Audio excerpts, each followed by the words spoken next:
son, c'est surtout de la musique.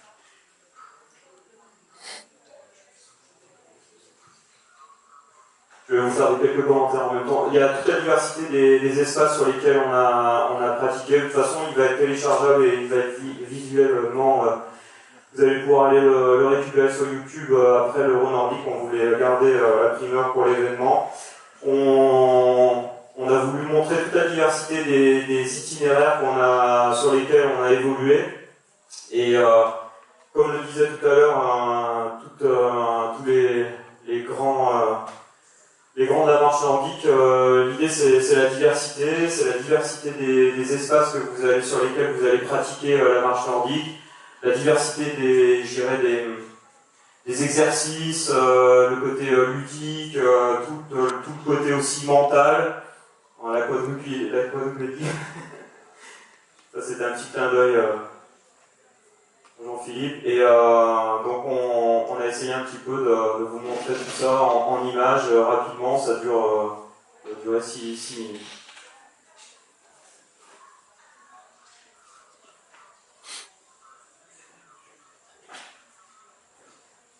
Pour continuer du coup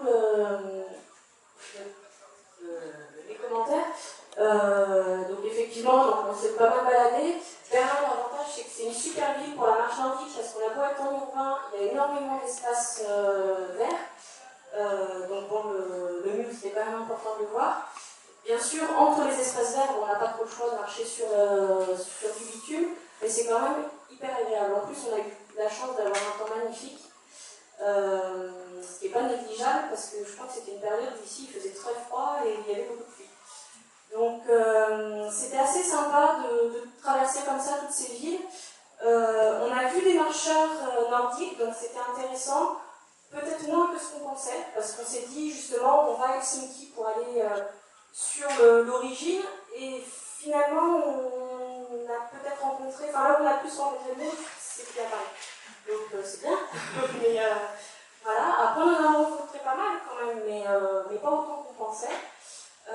Ça c'est Stockholm, Linnasam, donc pareil, des coins super pour la marche nordique parce que de grands espaces verts.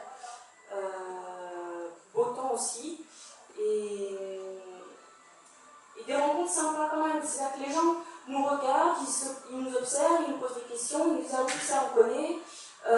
Donc c'était quand même sympa comme tout. Et on va basculer en Finlande.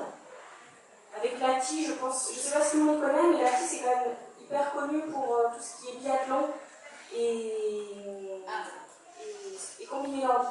Donc on s'est dit, être en Finlande et pas aller sur des terres purement nordiques, c'est quand même dommage, donc on a pris la peine d'y aller.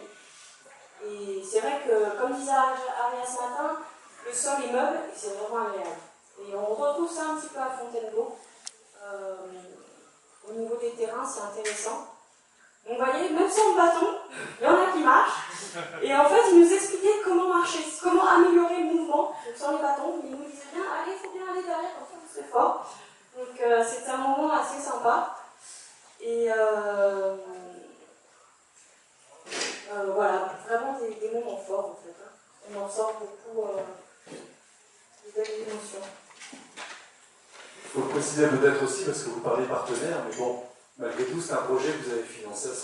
Oui, tout à fait. C'est vrai que du coup, on a recherché plusieurs partenaires. Donc on en a eu un petit peu, OneWeb nous a aidé, on nous avait contacté, donc on s'est dit super, il y a des gens qui croient en nous, on nous fait confiance. Et après, on a eu un petit peu de difficulté à trouver des partenaires. On s'est dit bon, bah c'est pas grave, on y va. On s'autofinance, donc on essaye au maximum de limiter les dépenses. Donc c'est pour ça qu'on a favorisé les transports en commun et puis le couchsurfing, c'est-à-dire dormir chez les gens. Et puis l'avantage c'est qu'en plus on partageait d'autant plus, donc c'était intéressant. Et puis finalement on s'en est pas trop mal tiré entre les cadeaux souvenirs, les machins, les véhicules, je crois qu'on en avait pour 95 € par jour, un truc comme ça. Donc ça a été avec la viande de peau, parce qu'on est quand même rentré en vie. C'est bien, c'est très bien géré. On vous applaudit très fort pour ce que vous avez fait. Donc écoutez, on vous donne rendez-vous pour marché, hein. Il y a les ateliers, il y a les autres conférences, on n'a pas de stand, mais on est là, et puis si on peut... Voilà, si les gens souhaitent vous retrouver pour on discuter, sera ravis de discuter avec vous. prendre des idées. Merci de votre Alors, un petit clin d'œil peut-être à lui sur les futurs projets, c'est trop jeune encore. Non, ouais, enfin, on en parle. On en discute. Il y a des choses peut-être sur la Belgique, voilà. Non. Voilà, Ça va naître. vous avez un contact privilégié avec Jean-Paul Morisot, il n'y a aucun problème. On rêve d'Asie aussi. Merci. Ouais, voilà. Très bien. En tout cas, ils sont disponibles, ils sont avec nous si vous avez des questions à leur poser. Il ne faut surtout pas hésiter. On a 10 minutes devant nous, donc on peut éventuellement se livrer.